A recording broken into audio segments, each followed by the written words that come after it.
is Jillian, and welcome back to the Skinny on Jilly. It's been about 3 weeks since my consultation for weight loss surgery, and I have not had a chance to sit down and record what happened, not only just for my own memory before it fades, but also in case anybody had any questions about how that went. I've got it documented. So I was scheduled for an appointment at 10:30 in the morning on a Wednesday, and when I got there, there was another lady in line ahead of me. She was also scheduled for 10:30 with the same surgeon, and I thought that was kind of weird. I was like, they double booked him, but I didn't say anything. And the lady at the window got me checked in and gave me a booklet, or a folder, I guess, of things. There was paperwork to fill out that had my care team, so like my primary care, my OBGYN. There were lots of other spaces for other physicians if you were under the care of many. That way you could put them all in there. I just have my primary care and my OBGYN that I still see for my yearly stuff. So I just had the 2 lines to fill out. It was medical history. There was even a page like, tell us what you ate yesterday, which would have been nice to know. Actually, no, it's fine. I didn't do too bad. The prior day was a company outing, so I did eat some not typical food, but it's okay. It was fine. It wasn't a pass-fail thing. There also was a quiz that you took that also was not a pass-fail. They just wanted to see what your knowledge was, and basically it was just asking questions about what surgery will and will not do for you and what to expect, just so they can get a baseline of if you understand what's going to happen and what could happen post-surgery. I did get all the answers right, so go me, which I should. I've been looking at this for almost 10 years and really looking at it for the past 4 years, just waiting on some insurance to cover surgery. So I turned in my paperwork. I started looking through the paperwork that was in here, and the other girl got called back first. Oh, that was the thing. In the paperwork, it had a paper that basically said that you were going to do like a group setting, and if you chose to stay afterwards and see the physician, then they wouldn't bill, or they would bill your insurance. But if you sat through the group setting and decided that you didn't want to talk to a physician, then they didn't bill you or bill your insurance. So I was like, okay, well, that's why we were double booked. But they ended up calling her back first, and then it was a little bit later, and then they called me back, and so that ended up not being the case at all. So the paperwork that they have might just be a little outdated, probably like pre-COVID or something. They haven't got it. But I go back into the room. The lady, step on the scale, everybody's favorite thing. But really the only thing she took from me is my height and my weight. And then we went in and she just made sure that everything that I'd written down on the paperwork was accurate, that they had all the information in the system. And really just medical history, mine, my immediate family. Something that I thought was kind of funny was she asked, if there's any medical issues for my immediate family. She's like, it's like your parents, your siblings. I was like, well, my mom has diabetes and my dad has high blood pressure. I said, but that's it. And she said, well, those are really good genes. And I thought it was kind of funny, because those are the things that I'm hoping to avoid. And but hey, now I know my parents have some really good genes. And that was pretty much it for her. She said that the doctor would be in, and she left, and I waited for a while, and then there was a knock at the door, and so I thought it was going to be my surgeon. but it wasn't. It was Patty from insurance. And I got really nervous for a moment because I was like, oh, if Patty from insurance is coming, then they're going to tell me that my insurance plan really doesn't cover the surgery. And that was going to be really upsetting. But Miss Patty from insurance brought me really good news. She actually gave me what I consider to be the best case scenario, that my insurance requires 6 months of supervised weight loss and a psych eval, which I knew their office was going to require a psych eval whether the insurance did or not. So I have, I gotta schedule that sometime in the next, 5 months. And she asked where I lived, and I live about, on a good traffic day, about 30 minutes from their office. So she suggested that I use their in-house dietitian, just because it makes the paperwork easier for her, and that's fine. I can go check in once a month with them, and it's gonna make it easier and streamline it a little bit more than if I just did weight check-ins with my primary care. So that was really it. I mean, I am very thankful because I know some insurance companies will, if you complain about anything, I wrote that my knees hurt, which I did tear my meniscus a few months ago, but that's healed. But now it's just the overweight knee pain. But some insurance will be like, oh, well, if you've got this complaint, then have you seen this professional, or have you seen this professional? And they'll make you jump through all these hoops and see all these people before they'll ever consider you for weight loss.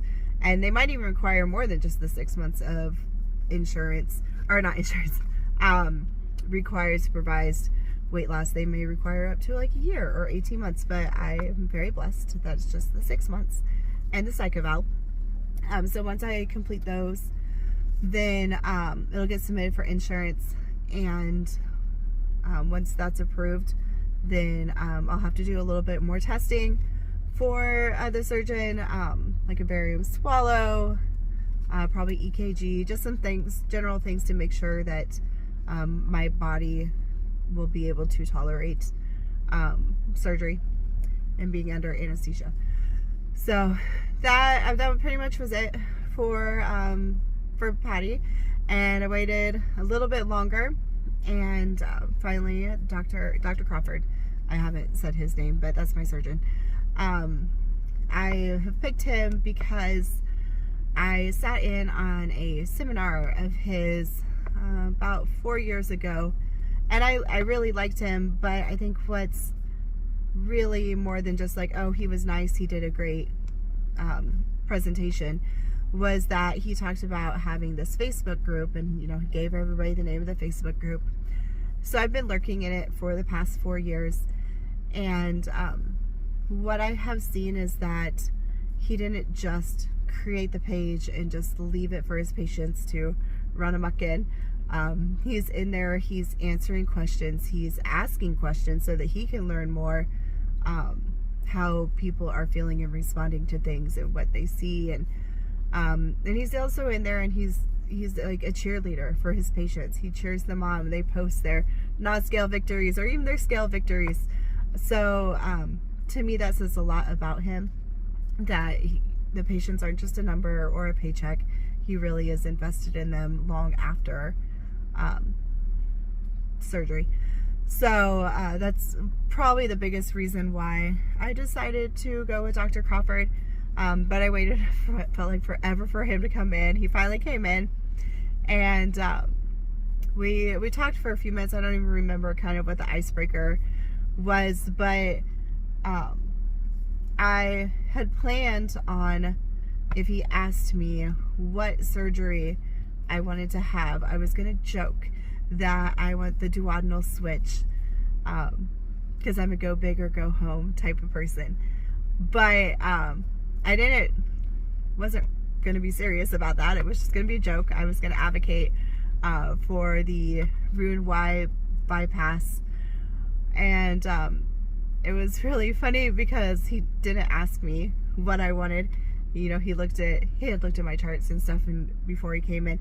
And he told me he wants me to do the duodenal switch or duodenal switch, whichever one you've heard of, if you've heard of it before.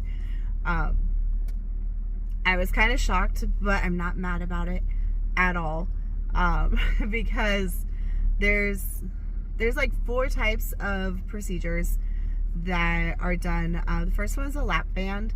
It's not one that's commonly done anymore, or if it's done, it's someone that has very minimal excess weight, and they put like this little band around the top of your stomach, and they fill it with liquid to constrict your stomach with the band. But that only stays in for so long, and then they remove it. So it's not used very commonly. I don't think his practice really even does it at all anymore.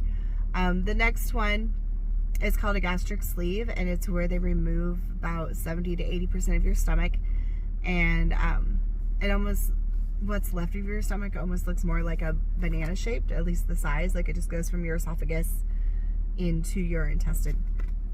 And a lot of people have some pretty good success with that. It's about, excuse me if I get these numbers wrong, I haven't looked at it in a while, but I think it's 40 to 50% of your excess weight can be lost with the gastric sleeve. And I'll take whatever I could get, but that wasn't my first choice. My first choice that I was going to do for myself was the next one, which is a Roux-en-Y, and it's where they leave all of your stomach inside, but they section it off and create a little pouch about the size of an egg, and then so your esophagus goes into your like egg-sized pouch, but then they reroute your intestines, so that also restricts. But rerouting your intestines, they make it shorter, so it's actually a malabsorptive procedure. So that, excuse me, sorry. It's been a long day. So it's malabsorptive, so you're not absorbing everything that you eat. And that one's about a 50 to 60% excess weight loss that patients can expect if they, follow all the instructions. But what he's giving me, or wants to give me, and again, not mad about, there's a lot of weight on my little tiny 5'2" frame. To be exact, on the day of day of consultation, it was 338 pounds. And with a height of 5'2", that made my BMI 62. Which I don't think I think it's even past morbid obesity. I think there's like another level of obesity that that the medical field has had to add, and I'm pretty sure that puts me in that category. But anyway, so the duodenal switch is kind of a hybrid. They make a sleeve, but then they also reroute the intestines, so it is a restrictive as far as the amount of food you can eat from the sleeve, but also malabsorptive because of the shortening of the intestine tract. And that one gives patients 60 to 70% excess weight that they can lose. And it's also been lately showing that patients that have had the duodenal switch maintain that weight loss much longer than the other procedures. The only downside to the duodenal switch, besides it's more invasive than the others, but that I will forever, lifelong, have to take lots of vitamins because my body will not have time to absorb all of the vitamins that it needs from the food that I eat. So not only do I need to eat well, but I need to lifelong take vitamins. Also keep up with my routine checkups with blood work to make sure that my vitamin levels are staying where they need to be. But I feel like with how much weight that I have, taking some extra vitamins every day is pretty good trade-off for that. So, but it was funny when we were talking about it, I